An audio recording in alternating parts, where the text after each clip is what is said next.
네, 오늘은 2024년 3월 17일 사순절 넷째 주일입니다. 새날교회 주일 공동예배 증언 말씀 나누겠습니다. 오늘 증언 말씀은 제목은 그 너머입니다. 성서 말씀 창세기 22장 12절부터 14절 말씀입니다. 천사가 말하였다. 그 아이에게 손을 대지 말아라. 그 아이에게 아무 일도 하지 말아라. 내가 너의 아들 너의 외아들까지도 나에게 아끼지 아니하니 내가 하나님 두려워하는 줄을 내가 이제 알았다. 아브라함이 고개를 들고 살펴보니 수풀 속에 수량 한 마리가 있는데 그 뿔이 수풀에 걸려 있었다. 가서 그 수량을 잡아다가 아들 대신에 그것으로 번제를 드렸다. 이런 일이 있었으므로 아브라함이 그곳 이름을 여호와 이레라고 하였다. 오늘날까지도 사람들은 주님의 산에서 준비될 것이다는 말을 한다. 이것은 주님의 말씀입니다. 오늘 그 너머 함께 증언 말씀 나누겠습니다. 사람이 아무리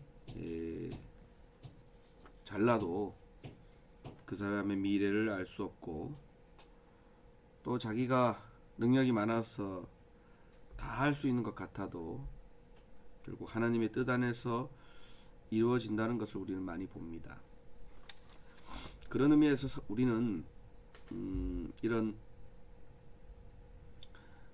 삶에 있어서 태도가 대단히 중요하다라고 생각을 해요. 나는 잘나서 내 미래를 알 수 있다고 생각하는가, 그런 태도인가, 아니면 나는 모르니까 결국은 겸손한가, 뭐 이런 거. 내가 능력이 많으니까 내가 다 할 수 있어라고 말하는가, 아니면 함께 하자고 말하는가, 아니면 주님께서 도와주셔야 된다고 말하는가. 이런 태도가 대단히 중요하다는 것이죠. 우리는 어떤 태도로 삶을 대하고 있습니까? 우리 삶의 태도는 어떻습니까? 내 앞에 또는 늘상 일어나는 사건과 사고, 그리고 변화의 상황과 변화의 징조를 우리는 어떤 태도로 대하고 바라보아야 하는가. 이건 굉장히 중요한데, 오늘 성서 말씀은, 오늘 성서 이야기는 그 태도에 관한 이야기라 할 수 있겠습니다.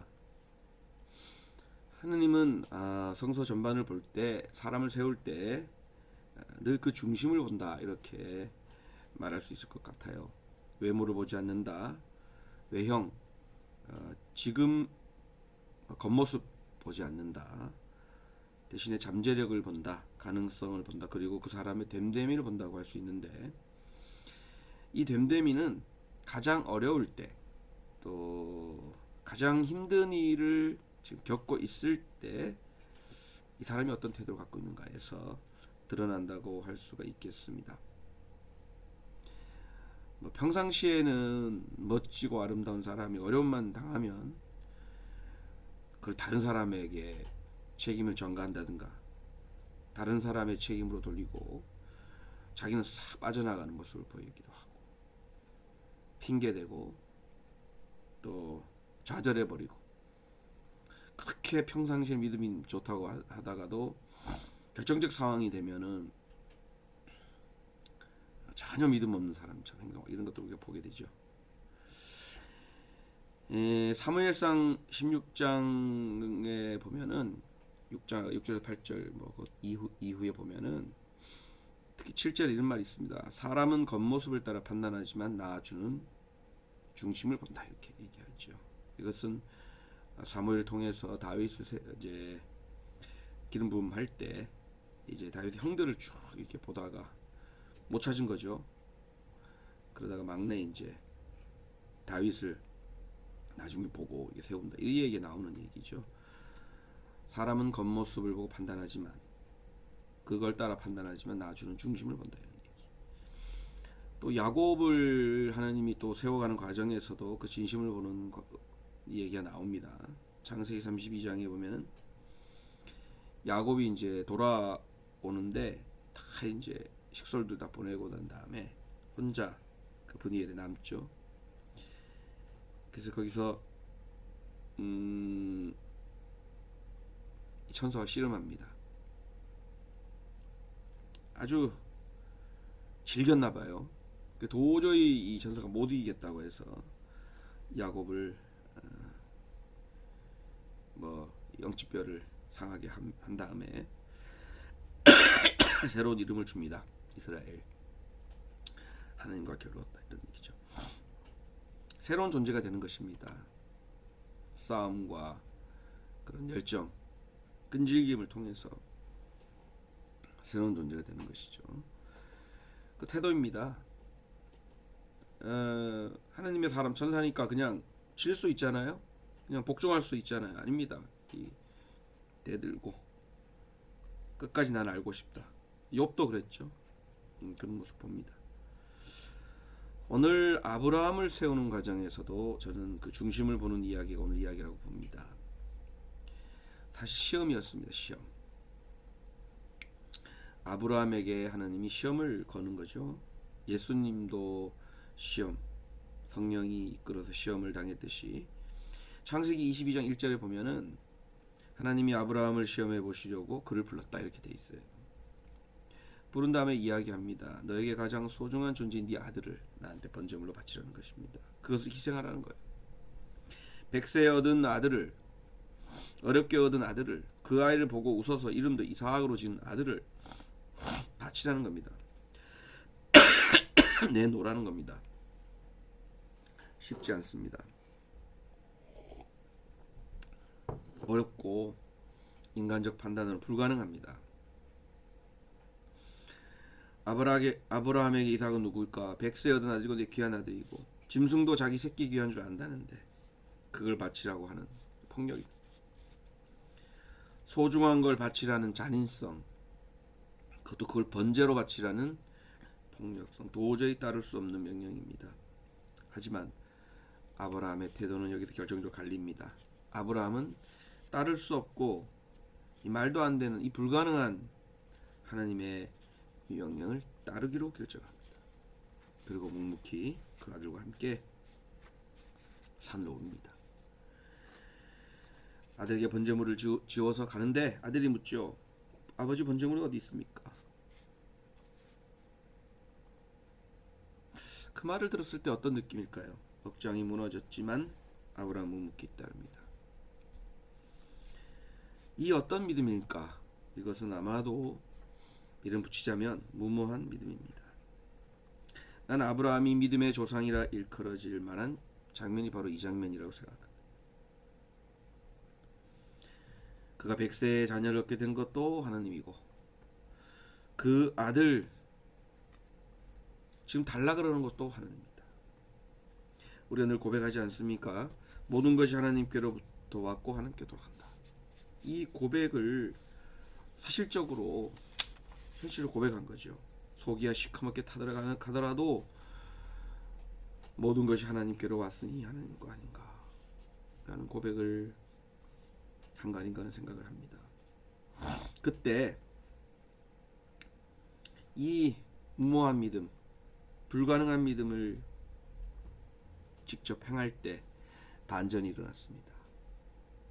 정말로 아브라함이 자기 자식을 죽여서 각을 뜨겠다는 마음이 들자 하나님이 화들짝 놀라서 멈추라고 지시합니다. 멈춰라. 그만 잠깐. 하나님의 입장에서 시겁했을 거예요. 이자가 진짜로 이걸 한다고? 하나님은 번제물 수량을 이미 준비해 주셨다. 그래서 하나님이 준비해 주신 것이다. 그래서 여호와 이르라고 했다. 이런 얘기들이 오늘 마지막 부분입니다. 오늘 이야기는 아브라함의 믿음의 태도, 그리고 믿음을 떠보려는 하나님의 작업의 실패, 그리고 하나님의 준비, 이것이 버무러진 이야기를 할 수 있습니다. 여러분, 어려운 것을 하나님이 요구할 때가 있습니다. 우리에게 어려운 것이 요구될 때가 있습니다. 모든 걸 다 걸라고 모든 걸 다 걸어야 할 때가 있습니다. 그리고 가장 잔인하고 처참한 상황들 우리에게 있습니다. 저는 그때 우리가 어떠한 태도로 우리에게 요구되는 것들을, 우리가 중요하게 생각하는 것들까지 다 달라고 하는 그 요구를 대할 거냐, 이것이 우리가 겪어야 할 그런 선택의 순간일 거고, 그리고 우리의 어떤 태도가 드러나는 순간일 텐데, 저는 그때가 우리에게 늘 있다고 생각합니다. 저는 그렇게 가장 잔인하고 처참하고 이게 불가능해 보이는 어떤 것들을 우리가 직면할 때, 그때가 저는 주님께서 일하실 때라고 생각합니다. 그리고 주께서 우리를 새로운 존재로 변화시켜 가려고 할 때, 그런 시험이든 그런 요구든 그러한 어떤 상황들이 오게 된다는 것이죠. 다윗이 그랬고, 야곱이 그랬고, 또 야곱의 아들 요셉이 그랬고, 또 아브라함이 그랬듯이, 저는 평상시 일상적 상황보다는 우리가 시련을 겪을 때, 그때 우리 본심을 알 수 있다고 믿습니다. 배신자가 질비합니다. 배신하고 떠나고 욕하고 떠나 자기 이익만 챙기는 자 많습니다. 많이 보지 않습니까? 어떻게 자기 가족을 버리느냐고, 어떻게 내가 내 거를 다 내놓으라고 할 수 있냐고 거꾸로 역정을 내는 이들도 봅니다. 하나님은 우리를 그 너머, 지금 이 세상 그런 질서 그 너머의 세상 우리를 초대하시는데, 그럴 때마다 우리를 믿음이라는 이 문을 통과하기를 바라고 그 문을 우리에게 제시해 놓습니다. 그것을 통과할 때야만 우리는 그 너머로 나아갈 수 있다고 저는 믿습니다. 지금 어려운 고비를 겪고 있습니까? 지금 어려운 상황에 직면해 있습니까? 하나님께서 우리에게 내 가장 소중한 걸 내놓으라고 하고 있습니까? 이때가 바로 은총의 시간. 바로 이때가 다음 단계로 넘어가는 열쇠의 시간입니다. 이 고비, 이 문, 잘 넘어갈 수 있는, 통과할 수 있는 이 시험 잘 이겨낼 수 있는 저와 여러분 되시기를 간절히 빕니다. 보통 어려운 거 아니에요. 쉽지 않습니다. 속이 시커멓게 타들어가요. 가야 하죠. 저도 그런 일을 많이 겪었지만은 그럴 때마다 포기하고 싶습니다. 좌절됩니다. 하지만 그것을 넘어갔을 때 또 다음 단계 과정도 있다, 이걸 믿고 나아갈 수 있는 여러분 되시길 바랍니다. 그러려면 우리에게 무엇이 필요한가? 이미 다 얘기했으니까 오늘 말씀을 통해서 귀 있는 사람은 들었을 거다. 이거 들을 귀 있는 사람만 듣는 이야기예요. 이런 게 귀 있는 사람은 들을 수 있고 결국 은총으로 나아갈 수 있다 생각합니다. 주님 여러분과 함께 하시기를